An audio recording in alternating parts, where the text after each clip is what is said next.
Hello students, कैसे हैं आप सब। स्टार्ट करते हैं आज की वीडियो, आज की क्लास। देखिए, अब तक हमारी जितनी प्रीवियस वीडियोस हो चुकी हैं उसमें जो हमारा डेवलपमेंटल बायोलॉजी का जो पेपर था वो कंप्लीट हो चुका है। अब हम स्टार्ट करेंगे paper number second, which is cell biology and genetics. ठीक है, फर्स्ट ईयर का सेकंड पेपर है आपका जूलॉजी का पेपर सेकंड। नाम है इसका कोशिका विज्ञान एवं आनुवंशिकी, सेल बायोलॉजी एंड जेनेटिक्स। ठीक है, इससे पहले कि हम ये बुक के चैप्टर स्टार्ट करें, आज की वीडियो में, आज की क्लास में मैं आपको केवल इस चैप्टर का ओवरव्यू दूंगी। कहने का अर्थ ये है कि मैं आपको आज की वीडियो के थ्रू ये बताऊंगी कि इस पेपर के अंदर आप क्या क्या टॉपिक्स हम पढ़ेंगे। यूनिट वाइज 3 यूनिट है, ठीक है, 3 सेक्शन कह लीजिए या 3 यूनिट कह लीजिए। 3 यूनिट है, 3 यूनिट के अंदर वो कौन कौन से टॉपिक्स हैं जिन्हें हम इस पेपर के अंदर डिस्कस करेंगे। इससे पहले कि हम इस पेपर पे आए, जैसे कि आपको नाम से पता चल रहा है, सेल बायोलॉजी यानी कि बायोलॉजी की वह ब्रांच जिसके अंदर हम कोशिका या कोशिका के बारे में, कोशिका के अंग, कोशिका के बारे में, कोशिका की गतियां, सब कुछ हम कोशिका से संबंधित पढ़ेंगे, उसे हम कह देंगे कोशिका विज्ञान अर्थात सेल बायोलॉजी। अब आ जाए यदि जेनेटिक्स पे, तो जेनेटिक्स अर्थात आनुवांशिकी, जिसमें आप मेंडल के रूल्स, लिंग निर्धारण, ठीक है, सहलग्नता, जीन विनिमय, ये सारी चीजें हम डिस्कस करेंगे। तो वो हो गई हमारी जेनेटिक्स। इन दोनों को आप एक ही बुक के अंदर पढ़ेंगे। 3 सेक्शन है जिसमें 2 सेक्शन में हम सेल बायोलॉजी पढ़ेंगे और 1 सेक्शन में हम जेनेटिक्स पढ़ेंगे। तो इससे पहले कि मैं इसकी यूनिट्स बताऊं, सबसे पहले हम आ जाते हैं सेल। सेल क्या होती है, what is cell, what is कोशिका। कोशिका बेसिकली होती क्या है, बचपन से आप पढ़ते आ रहे हैं, जब भी आपने 11th-12th में बायोलॉजी पढ़ी होगी तो कोशिका के बारे में आपने पढ़ा होगा कि किसी भी जीव की सबसे मूलभूत या सबसे सूक्ष्मतम इकाई है कोशिका, जिससे मिलकर संपूर्ण शरीर की रचना हुई है। ठीक है, सबसे पहले अरस्तु नाम के वैज्ञानिक थे। कौन थे? अरस्तु, हिंदी में कहते हैं अरस्तु, इंग्लिश में कहते हैं एरिस्टोटल। ठीक है, इनको फादर ऑफ बायोलॉजी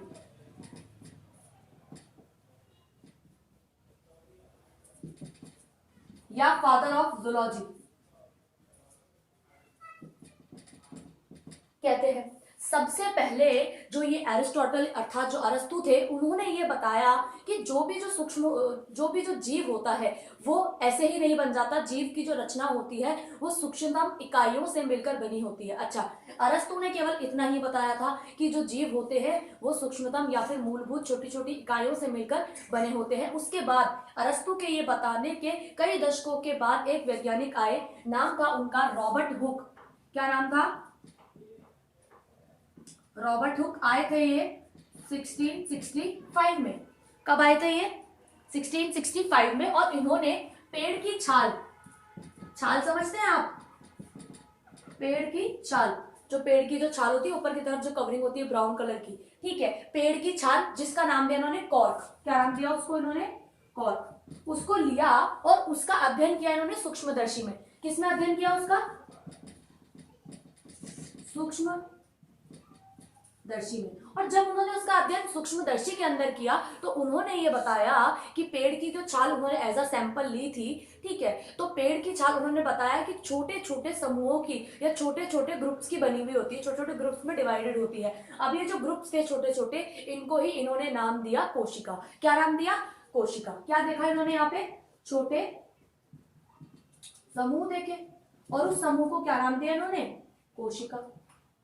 ठीक है, ये सब किसने बताया? ये सब बताया रॉबर्ट हुक ने। तो यदि कोशिका की बात करें हम, तो कोशिका के बारे में जिस वैज्ञानिक ने बताया, यानी कि कोशिका के बारे में बताने का श्रेय या क्रेडिट जिसे जाता है, वो है रॉबर्ट हुक, जिन्होंने पेड़ की छाल में कॉर्क के अंदर जो थी छोटे छोटे समूह देखे और उस समूह को उन्होंने कोशिका नाम दिया। तो ये हो गई कोशिका के बारे में जो छोटी सी जानकारी थी वो। अब चाहे आप बड़ा ऑर्गेनिज्म ले लीजिए, बड़ा जीव ले लीजिए या छोटा जीव ले लीजिए, कोई भी जो जीव है वो कोशिका से मिलकर ही बना होता है।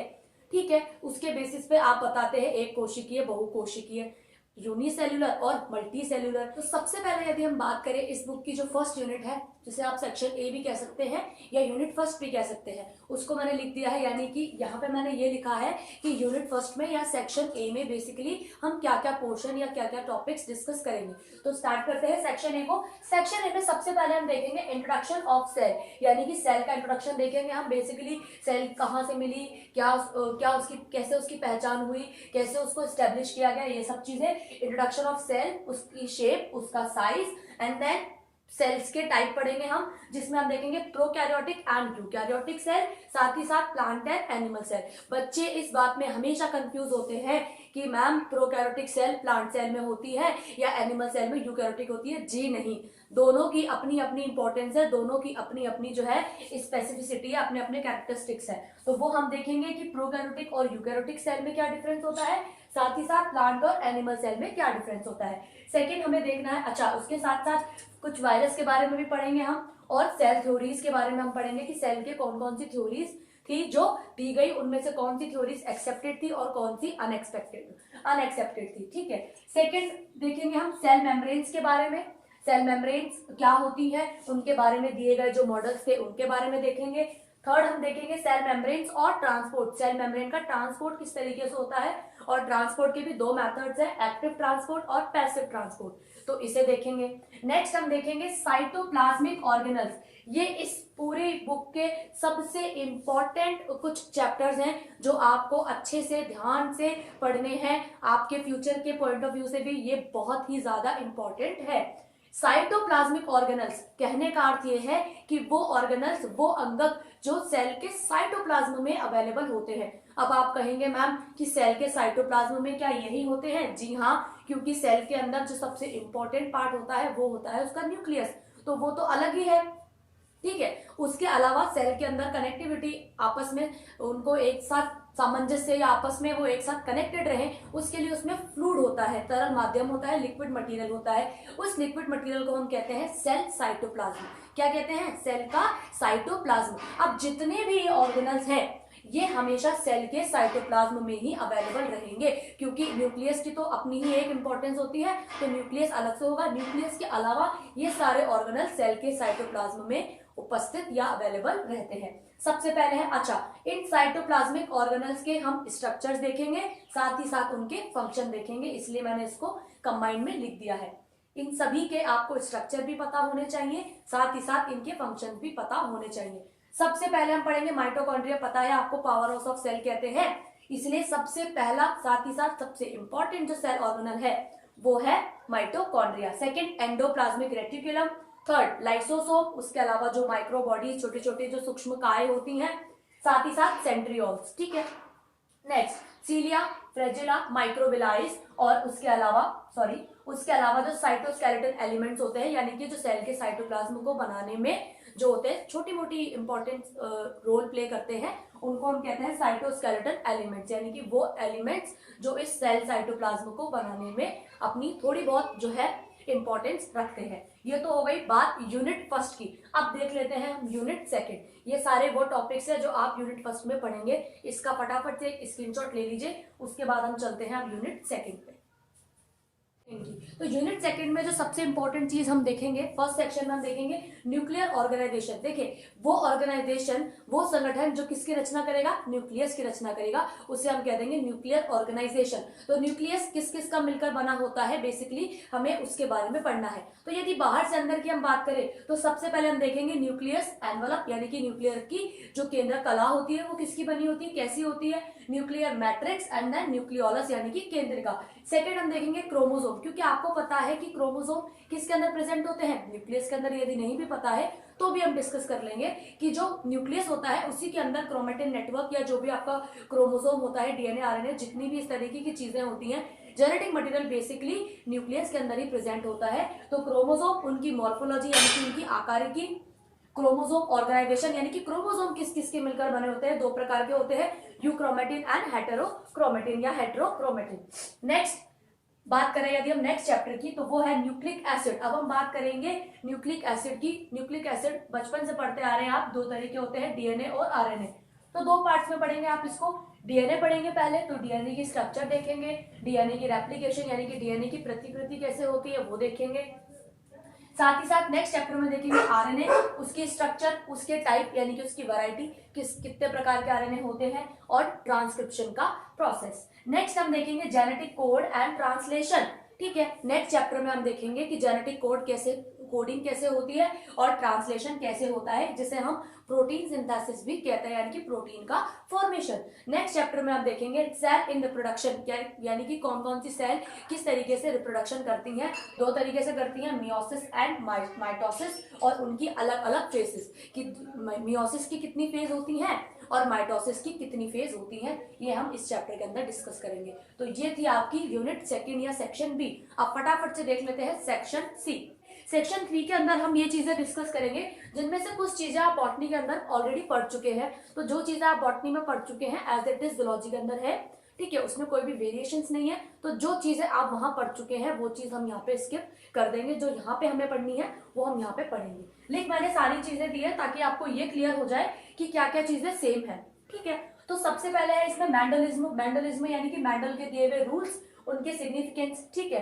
तो मैंडल के रूल्स आप बॉटनी में पढ़ चुके हैं। क्रोमोसोमल थ्योरी ऑफ इनहेरिटेंस, गुणसूत्रीय सिद्धांत जो दिया था उस सिद्धांत के बारे में। नेक्स्ट है क्रोमोसोमल म्यूटेशन, यानी कि क्रोमोसोम में या गुणसूत्र में होने वाले उत्परिवर्तन, ठीक है। दो तरीके के डिलीटिशन और डुप्लीकेशन, इस तरीके से जो उत्परिवर्तन होते हैं उनके बारे में। नेक्स्ट है लिंकेज एंड क्रॉसिंग ओवर, ये पढ़ेंगे यहाँ हम।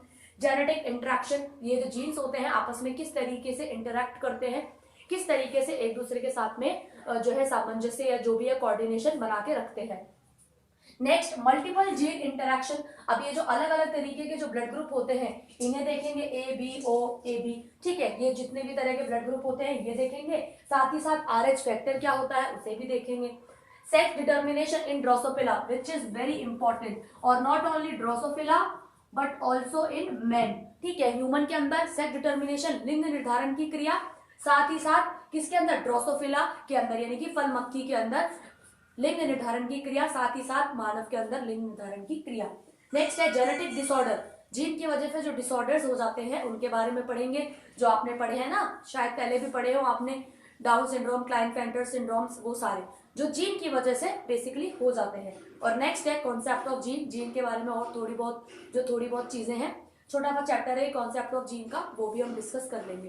तो ये था आज की क्लास में जो मैंने आपको बताया, सेल बायोलॉजी और जेनेटिक्स जो बुक है आपकी, उसमें बेसिकली आप क्या क्या टॉपिक्स पढ़ेंगे, ठीक है। बहुत ही इंटरेस्टिंग, बहुत ही स्कोरिंग और बहुत ही अच्छी किताब है ये, बहुत अच्छी जानकारी आपको देगी, जो ना आपके केवल फर्स्ट ईयर बल्कि आगे तक आपके फ्यूचर तक काम आने वाली चीजें हैं। यदि ध्यान से पढ़ेंगे तो आपके लिए ये बहुत ही अच्छा स्कोर कराएगी आपको BSc के अंदर, और साथ ही साथ बहुत अच्छी नॉलेज आपको दिलाएगी, ठीक है। तो कल की वीडियो में स्टार्ट करेंगे हम जो हमारा फर्स्ट टॉपिक है यूनिट फर्स्ट का, इंट्रोडक्शन ऑफ सेल। साथ ही साथ सेल का इंट्रोडक्शन देने के साथ ही कल की क्लास में ही हम वायरस के बारे में भी डिस्कस कर लेंगे, ठीक है। तो आज की क्लास को मैं यही खत्म करती हूँ, एंड आई होप कि जो भी मैंने आपको ओवरव्यू दिया आपने सेक्शन वाइज उसका स्क्रीनशॉट लिया होगा, साथ ही साथ आपको ये क्लियर हो गया होगा कि इस बुक के अंदर क्या क्या टॉपिक हमको पढ़ने हैं, ठीक है।